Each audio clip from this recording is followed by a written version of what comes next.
Isaiah 3. Talking about I only wear the pants because it's cold. Yeah, exactly. You know that's a lie. Isaiah 3. Now, I'm not going to touch Isaiah 3. We always go to verse 16 now. I'm not reading this to get on the system. I just want the parts of what God took from them for their haughtiness. This is what he took from them. Now, we're in our repenting stage now. In our repenting stage, these things are coming back. You understand what I'm saying? Watch this. Go ahead. Isaiah 3, verse 16. Moreover, the Lord saith, because the daughters of Zion are haughty, and walk with stretched forth necks and wanton eyes, walking and mincing as they go, and making a tinkling with their feet. Stop. Jump over to the precept, chapter 4 and verse 1. Verse 1, Isaiah 4 and 1. And in that day 7 women shall take hold of one man, saying, we will eat our own bread and wear our own apparel. That's what I'm talking about. Go ahead. Only let us be called by thy name. Now, here's the part we want to get to. To take away our reproach. What is the reproach?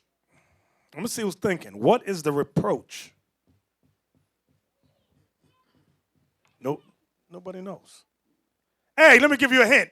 We just read it. Go back to Isaiah 3 and 16. There's nobody listening. Moreover, the Lord saith, because the daughters of Zion are haughty, and walk with stretched forth necks and wanton eyes, walking and mincing as they go, and making a tinkling with their feet. Now read 4 and 1, the last part. Only let us be called by thy name, to take away our reproach. The reproach is what we just read. The haughtiness, the pride and mean spirit they had. They want that name off them. You know how today we call them, what do we call black women? What is it? No, not us in here. They call them, not chicken heads. No, in the world. I'm talking in the world. What do they call black women? Not pigeons. No. Something like mean-spirited. It's something like stuck up. Stank. Not stank. Yeah, Daggly. Deacon Asaph call him a pit bull crossbreeded with a rattlesnake. Yeah. But you know our brothers always say they mean-spirited. I'm talking in the world. They never smile. Yes. Yeah, them type of things. They got a nasty All attitude. that ties into this here in Isaiah 3:16. So Isaiah 4 and 1, the bottom part, they said, we'll be called by the name to take away our reproach. Meaning they always had that on them from back then. So now what we want to get to in this lesson, jump to verse 18. This is what I really wanted to get to. Verse 18. In that day the Lord will take away the bravery of their tinkling ornaments. So in ancient time, our woman wore tinkling ornaments. Ornaments that made a sound when they walked. That's why the bottom part says, of verse 16, where it says, and making a tinkling with their feet. They would wear these ornaments around. You ever see ankle bracelets? Some ankle bracelets make noise, like little bells or something on it. That's what it's talking about. Go ahead. In that day the Lord will take away the bravery of their tinkling ornaments about their feet and their calls. Write this down. Calls. Write this down. Headbands. That's what it means. Calls means headbands. Okay. Read. And their round tires like the moon. And their round tires like the moon goes into this a different type of head covering, like a turban that would wrap. Go ahead. The chains and the bracelets. Also goes in with earrings. Earrings, I'm sorry. Go ahead. The chains. The chains, they wore chains around their necks.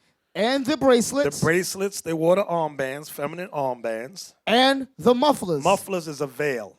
It's a veil. It's the type of head covering that just falls off the head. It's not the head. It's not the kind of wrap on the head. It's the kind that just sits on top of the head. Let me see if I see. Like Atara has one like that. That's one type. Stand up so they can see Atara, so they can see you. Don't worry. That's a veil like that. It's just wrapped around. Okay. So, read on. And the veil, and the mufflers, the bonnets, and the ornaments. The bonnets is the turban. Write that down. Bonnet is a turban. Go ahead. And the ornaments. And the ornaments. Come on. Of the legs. And the headbands. Ornaments of the legs that goes with the ankle bracelets. Go ahead. and the headbands, And the headbands. Go ahead. and the tablets, Tablets, go write this down, perfume box. Tablet is a perfume box. Go ahead. and the earrings, The earrings, go ahead. the rings and nose jewels, And nose jewels. The women wore that too. Go ahead. the changeable suits of apparel, The changeable, they wore all kinds of various types of clothing. The wardrobe again. They had a wardrobe. Okay. They and had a the wardrobe. mantles. So if your wife only got one outfit, shame on you. But maybe that's all you can afford, so I won't say shame on you. Go ahead. And what? and the mantles, Mantle of capes. Go ahead. and the wimples, The wimple is a cloak with a hood. Write that down. A wimple is a cloak with the hood. Go ahead. and the crisping pins, Crisping pins is a purse. It's not the hot iron. Go ahead.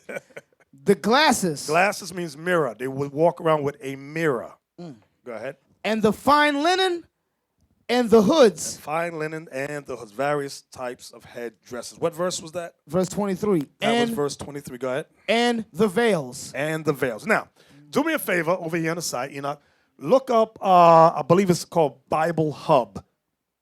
Bible Hub. Okay. I think that's the one that shows you various translations. And type in Isaiah 3:18. I'm showing you that because in the King James Version, it's very difficult, some of these words. But you can also go to various other translations where they make it a little easier. Some of them vary in certain ones. Did you find it? Bible Hub, H-U-B. Go to Bible Hub. Just go to Bible Hub first, right. Isaiah 3:18. Okay, go down. Okay, see the English Standard Version? In that day, the Lord will take away the finery of the anklets, the headbands, and the crescents. Okay, let me go down. See the King James is there.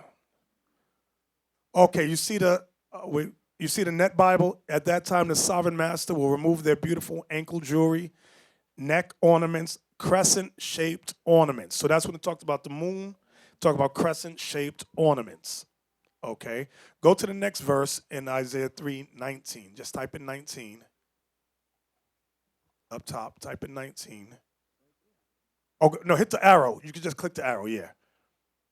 Okay, go down. Go down, go down. Okay, you see the King James version where it says the chains, the bracelets, and the mufflers. Notice it says dangling earrings. I'm looking at New American Standard. Dangling earrings, bracelets, veils. English says the pendants, the bracelets, the scarves. New International Version says the earrings and bracelets and veils. Go to the next verse. Hit the arrow. Okay, go to King James so I can see. King James, the bonnets, the ornaments of the legs, the headbands, and the tablets and the earrings. Okay, New America, I'm going up. Headdresses, ankle chains, sashes, a sash around the waist, perfume boxes, that's what I was talking about, and amulets. English Standard Version says the headdresses, the armlets, the sashes, the perfume boxes, and the amulets. New Living Translation, scarves, ankle bracelets, sashes, perfumes, and charms. Go to the next verse. Verse 21, go down to King James so I can see. The rings and nose jewels. Okay, that's pretty self-explanatory. Go to the next verse. 22, go to King James. The changeable suits of apparel, and the mantles and the wimples and the crisping pins. I'll go up. It says festal robes, outer tunics, cloaks, money purses. That's a purse. I'm going up. The festal robes, the mantles, the cloaks, and the handbags. New Living says party clothes, gowns, capes, and purses. Okay. Do we end at 22? We don't? Go on, next verse. 23, go to King James. The glasses and the fine linen and the hoods and the veils. See above it, it says hand mirrors, undergarments, turbans, and veils. So women wore under what I want. Do me a favor, type in women leggings. 'Cause I always get this question. Do women wear anything under the dress? Yeah, you nasty if you don't wear nothing under your dress. Okay, give me, obviously, Isaiah 47. Women ask, how do you know women wore dresses or skirts and not pants? Number one, the law for pants.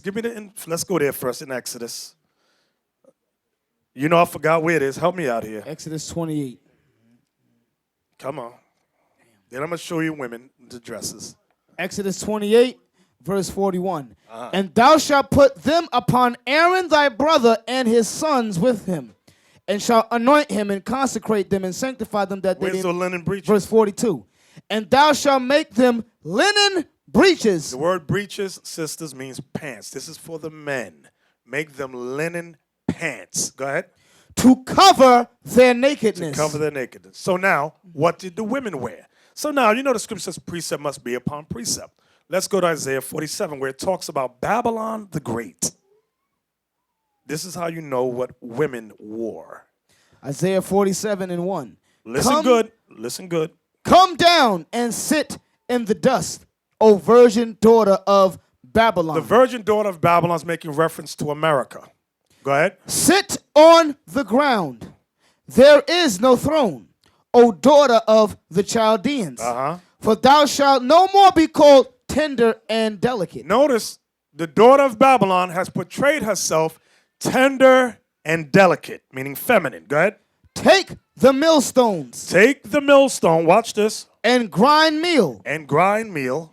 Uncover thy locks. Uncover, mean when it says uncover your locks, the women customarily wore what, brothers? Uncover your locks. Head wrap. See, the women knew. Uncover your locks. They wore either veil or turban. So Babylon has portrayed herself tender and delicate. So God is saying to Babylon, I'm going to show everyone you're not tender and delicate. Uncover your locks. Take off the head covering. Go ahead. Make bare the leg. Now this is the part we want. Make bare the leg. The leg that is making reference to is the calf area. And I'm going to show you. As you read on, it's going to explain it. It's the calf area. Go ahead.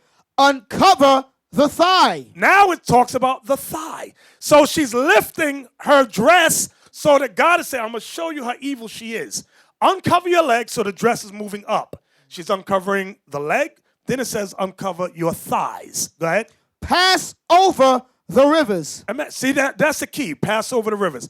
If you ever look at many old school movies, when there was a river and women had to cross it, they had to lift up their dress. You had to uncover the leg, uncover your thigh to hold it up to get across so that your dress would not get wet.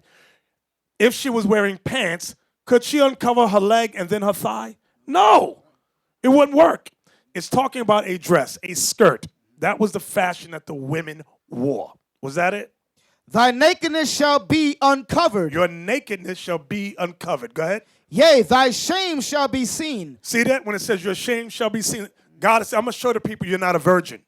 Your lips are going to be flapping in the wind, you nasty hoe. That's talking about Babylon, the Great. That's what he's talking about. You know, it's heavy about that, Bishop. Whenever the Most High describes the nation, he always describes them to a woman. Like he says with Israel, I've likened Israel to a comely and delicate woman. What's the precept for that again? Jeremiah 6. Okay. The Most High always used the elements or the things around him to do his parables. So he's describing a woman going from pretty and demure to just filth. And what he describes is a woman showing herself, uncovering herself, like how you women feel comfortable with now. Real short skirts, your thighs out, everything for everybody to see you. And that's why he says your nakedness is what's going to bring you your shame. You women feel comfortable walking around looking half naked. You don't feel ashamed. So the Most High is giving you an analogy of a woman being uncovered and brought to shame. And that's why he gave you the analogy of the skirt rising up. Because a lot of times we'll get the call, well, how long should my skirt be? So I usually explain to them, look, if you're sitting down and people can see inside your private area, you're nasty. You should be to the point where when you sit, people can't look and see your private. So the Most High, to show that the woman, the shame of her was to bring it all the way up to your thigh. Y'all don't see black women walking the street like that? That when they pass by, it's just an inch from their private area. And they feel comfortable that way. Shalom. This is Bishop Nathaniel of Israel United in Christ. Please subscribe to our YouTube channels. Stay up to date with our latest events, music, and classroom lessons.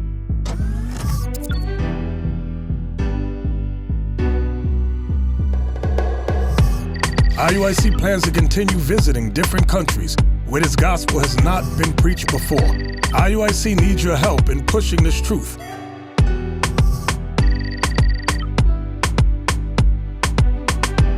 So join us. Subscribe to our Instagram, Facebook, Twitter, and podcasts, and stay up to date with us.